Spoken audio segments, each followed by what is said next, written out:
Hey, everybody, and welcome to this week's episode of Unchurned. I'm Josh Schachter, founder and CEO of UpdateAI and host of Unchurned, and I'm incredibly excited today.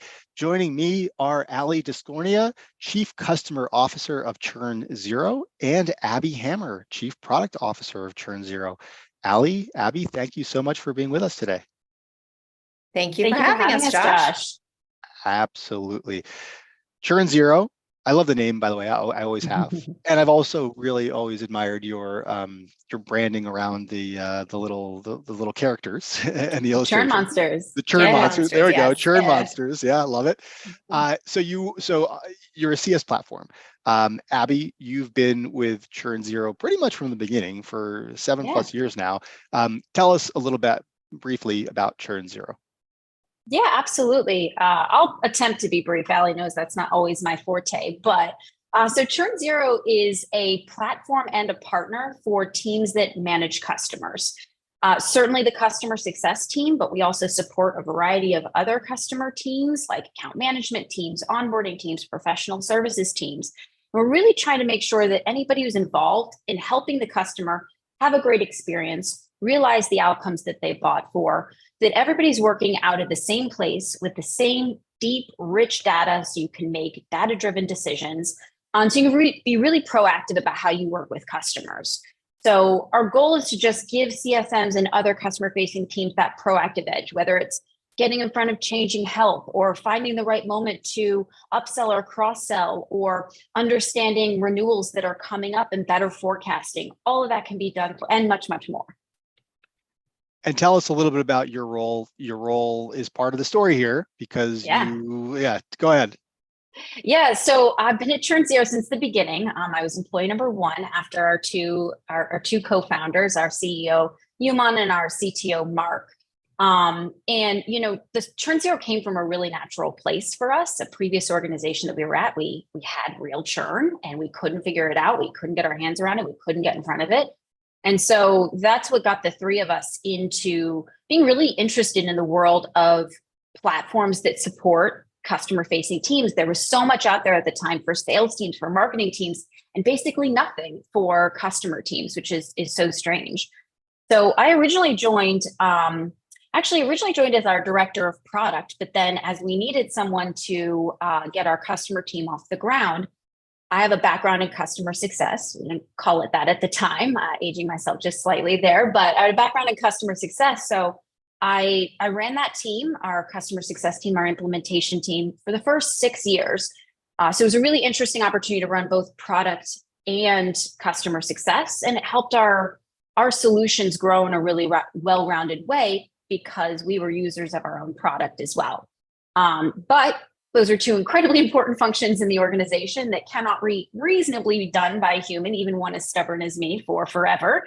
So I was super thrilled and so excited when we brought in Alli last year, which has just been revolutionary for us as a customer success team and our own maturation of customer success. So with her coming on board, I switched over to just focusing on product, which has been very lovely. And Alli, welcome to ChurnZero. It's been a year now, so it's been some time. Yes, it has. It has. It's been a whole year. Yeah. But tell us a little bit about your role and what brought you over. Yeah, so I am the Chief Customer Officer at ChurnZero, and I have responsibility over everything post-sale. So basically, after a customer buys, my team is the one that makes sure that we implement them, that we have a customer success function that makes sure that they adopt and optimize ChurnZero, and then we have a support function as well as professional services and solution engineers. So we run the whole gamut of the post-sale experience. I want to focus the conversation today on the interplay between product and CS, right? I guess that's an obvious theme here. By the way, that's also my background because I spent 15 years in product management and now running a company in customer success as well. So it's personally very interesting. What does that marriage look like in the case of ChurnZero? How, I guess, Abby, let's start with you. How are you gathering information from the CS team to make inform decisions in the product? Yeah, it's a really important question. And I'll start by saying you need to have more than one method as much as possible. You want the data that you get from customers to be as textured as possible so that you can understand it through several different cuts. So we certainly have mechanisms like surveying, NPS that goes out, CSAT that goes out after support, CSAT that goes out after our implementations. We have lots of opportunities for customers to talk directly to us about the things they love and the things that they find challenging. We also sort through all sorts of data that we get naturally through working with customers, whether it's emails or recordings of phone calls or support tickets that come in, because you can find these gems of feedback, all within those sort of naturally occurring engagements.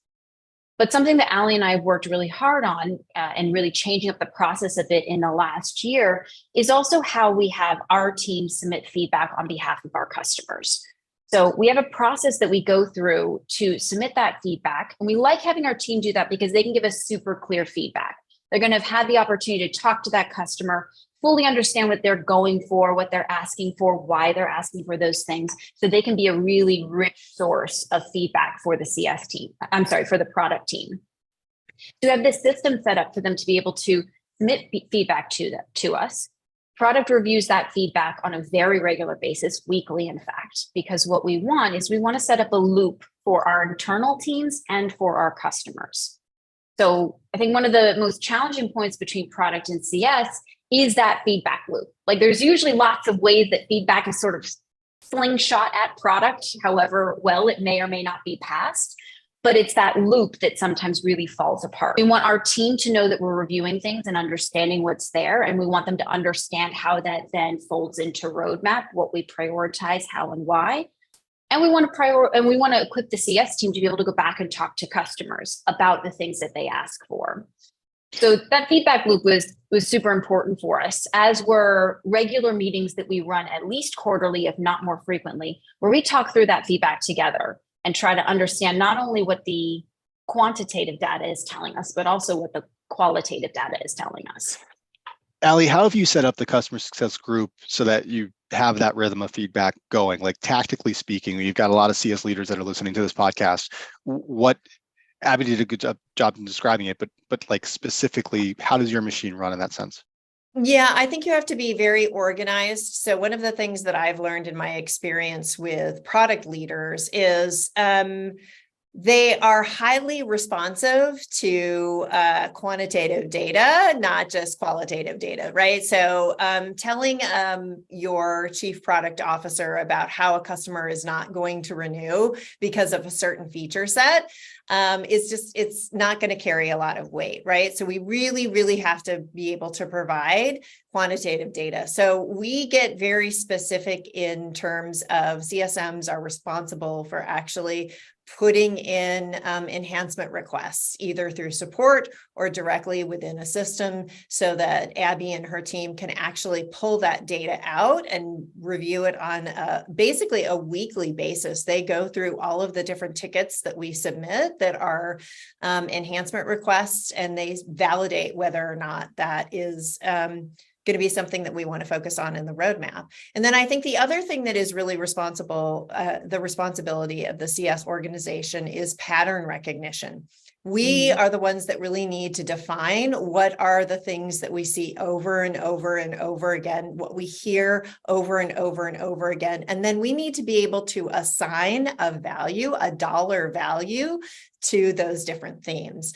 And once we do that, I feel like that's something that is much more digestible to a product team, because they actually see the business impact of that, as opposed to just hearing that a particular customer is going to churn if they don't get that feature.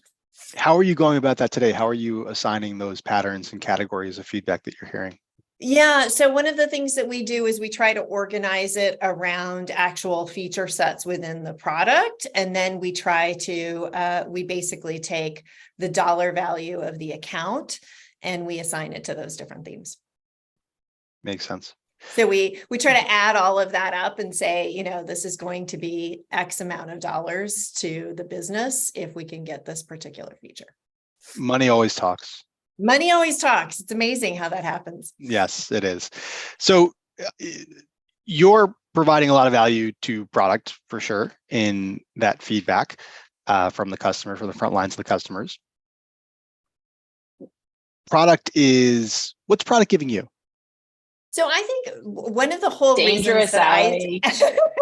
one of the whole reasons I joined ChurnZero is because I was a customer of ChurnZero before, and I had the privilege of being able to work with Abby. So when I went about deciding on what my next adventure was, I was like, oh my gosh, I get to work with a chief product officer who was also somebody who worked in customer success. I mean, how lucky and blessed could I be, right?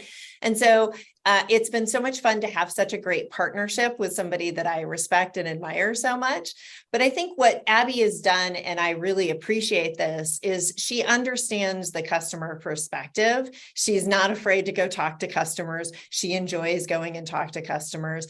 But one of the things that I think has been really, really beneficial for us is she has developed a roadmap that she's been able to present to customers. And she's been really great about being able to tell customers, hey, this is what we're focused on. This is what our roadmap looks like. This is the impact it's going to have to you. This is the impact it's going to have to other customers, with also not being super specific around individual features and dates, because you don't ever want to put the product team on the hook to be like, I will develop this feature in the color blue on Wednesday, December 22nd, right? I mean, that's just never going to happen. And you don't want that pressure on your product team to do that.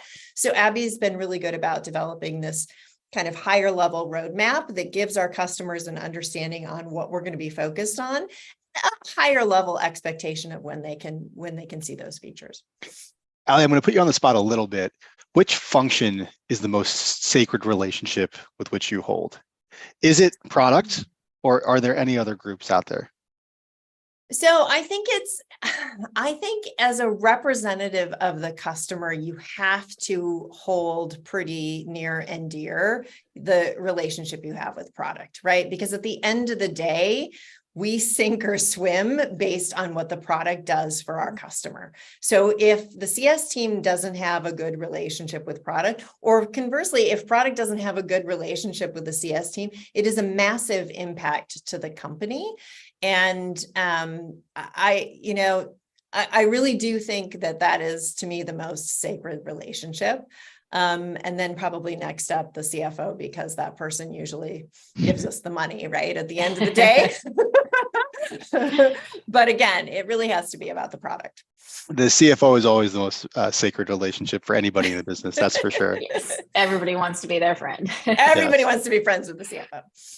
And when you guys are having these meetings, it sounds like there's lots of collaborative sessions between product and CS. Are the entire groups participating? How are you kind of structuring those conversations? Yeah, it depends. As much as possible, we want as much of the CS team to be involved, but obviously there is a real, too many cooks in the kitchen phenomenon, especially at certain moments in the development of a feature. And I think that's another thing that product can really bring to CS is, where do you involve them and how do you involve them? So a lot of times we do it heavily at the opposite ends, like feedback on feature ideation and sort of priorities on feature ideation, and then maybe some feedback right before you release, like this sort of imminently it's going out to customers. And we skip all the middle. And to be fair, we skip the middle because it's challenging to do a lot of coordination in the middle. As a product person, I'm always getting challenged on how quickly I can produce good features, get stuff ready for the business, get stuff ready for Alli's team and for our sales team to really push us forward as a business. And the more people you put in that process, the slower it can get. But I think there's so many lovely spots throughout the process to drop in CX, to give them more notification of what's coming up, to give them opportunities to influence how you're thinking about things. So we involve different members of the team and different levels of the team at various points. And I'd say the closer we get towards actually releasing a feature, the larger number of people we want included, because at that point we're really now starting to go out and want the CS team to be comfortable with the feature before they have to be comfortable with it in front of our customers. So I think you have to pick your moments there, and you want to make sure that when you do put people in the process, you're super specific about what you want from them from the process. Because if you don't give people direction, they'll give you some scattered sort of thoughts or feedback, but they may not understand the role you want them to play depending on where you're dropping them in the process. ChurnZero is very active in the customer success community, and I know you both, are active as well. We're in Q2 now of 2023 already. What are some of the trends that you're seeing in talking to customers and just being immersed in the world of CS right now? Efficiency. It's all about efficiency. It's all about how we can leverage the resources we have as effectively as we can. And of course, that old adage, more with less, I think is really being felt across the board, but specifically within CS. What exactly, can you get a little bit more specific? I hear the same thing with efficiency and more is less. How does that impact what customers are asking for, the types of features they're asking for, the types of, negotiations you might be having? Like what's been the impact downstream of that? Yeah, so in terms of the features, luckily for ChurnZero, I shouldn't say luckily, it was intentionally, but we've always been very interested in how you can support multiple types of CSMs. So from a very high touch CSM, someone who maybe has 10 customers in their book of business, 20 customers in their book of business, they can really do a lot of hand-to-hand combat, versus a high velocity CSM, someone who might have hundreds or even thousands of customers in their book of business. And the tools that those CSMs need are very different. There's a lot of overlap, but there's also, the more you need to do, the more you need to rely on smart automation, the more you need to rely on things that are, as much as possible, taking the busy work and guesswork out of your day. You can appreciate that very much, Josh, given what Update does.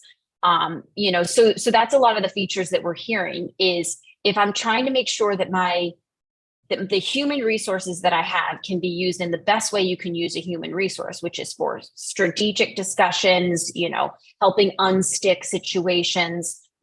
What else can you introduce to free up their time to do that? You referenced my company, so I want to segue from that there. We're obviously focused on ChatGPT and large language models and this new, really generational changing technology that's out there now.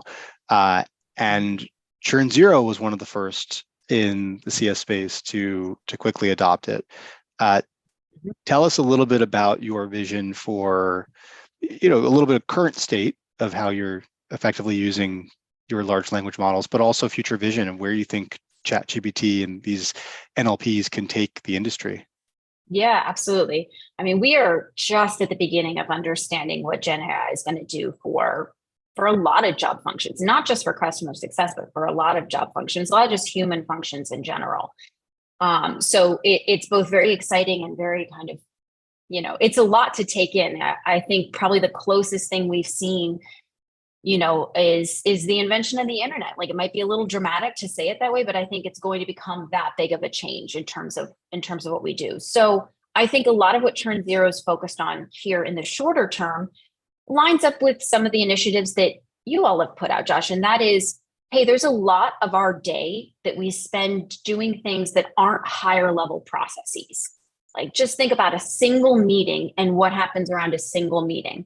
Prep for that meeting, free notes, sending out invites. Then during the meeting, you have the notes of what's happening and follow-up items and things you got to update in whatever your system is, like things you got to update in ChurnZero. Then afterwards, you got to finish off those notes and write those emails. There's a lot of noise around a thing that CSMs do every day, all day, sometimes back to back to back, all day, every day. So I think if we, to just sort of broadly talk about it, I think there's a lot that some of the new technology we're running into can do to take over some of the low-level functions that we do every single day to give us more time to do different things, and can also help us understand lots of data very quickly, which has always been a huge challenge. Data is beautiful till you're drowning in it, and then then it becomes unhelpful. So I think it's those two very broad categories I think we'll first start seeing an impact, and that we're interested in helping bring about an impact. And I do think what it can do for productivity is we're just now skimming the surface of it. They've seen that in yes. other products that have had it for years, and yeah, I'm very, very excited. Last question for you guys is, you're both female leaders, and I know you have a very close relationship, and it's a bit unique, right? Frankly and unfortunately, at a tech company, to have such a weight of female leadership. Tell us a little bit about, maybe Alli, we start with you, like what that means to be working so closely at the leadership level with Abby. Yeah, let's start with that. Yeah, I think that's a really interesting point. I think we all know, and it's been proven, that representation matters, right? So when you have a partner who is similar to you and understands and sees the world in a way in which you understand and see the world, right, it makes a huge difference. And I think for me, particularly whenever, going into a board meeting or going into an executive team meeting and knowing that I have a counterpart who has a shared experience, not just from the business perspective, but also the world perspective. It's great. It's incredibly helpful, and I feel a lot more comfortable, and I feel like my message is being heard and delivered, and also I'm being supported. It makes a fantastic difference. And I think it also gives our other executive team members a different perspective that they haven't necessarily heard or seen before. That's wonderful. And I mean, Abby, you were there when obviously before Alli came on board, and so when they may have had that different perspective that wasn't seen or heard before. So how has it changed things for you, having been at ChurnZero for 7 years? Yeah, I said this to Alli a few months after she'd started. I've been blessed to work with really wonderful leaders at ChurnZero. But for a long time, I was the only female in leadership. And I almost didn't fully realize the absence until it wasn't absent anymore, until I was in a meeting with Alli and we were able to connect on these points and understand one another and support one another's perspectives on these things. And that's not to say anything negative about what was happening before, but it's just, you don't realize the full realm of possibility when all you've ever known is a different reality. So it was, for me, it's been, a big confidence builder, in how I enter a room and how I'm going to be supported by a fellow female colleague in the room. And it's also been very interesting for me as someone who's, being on the technical side of the house. Women in general are less common than they should be. So this is a thing I care about a lot, of how we get more women in leadership and more women in technical leadership. So having this realization for myself and understanding what it means to be in the room with another woman is an important thing for me to have in mind as I try to bring other women into tech and raise into tech leadership, because I frankly didn't fully realize it until I got the different experience. Yeah. Alli Tiscornia, Abby Hammer, thank you so much for being on this episode. Have really enjoyed our conversation, and best of luck to you and to ChurnZero in the year ahead. Thank you so much, Thanks, Josh. Josh.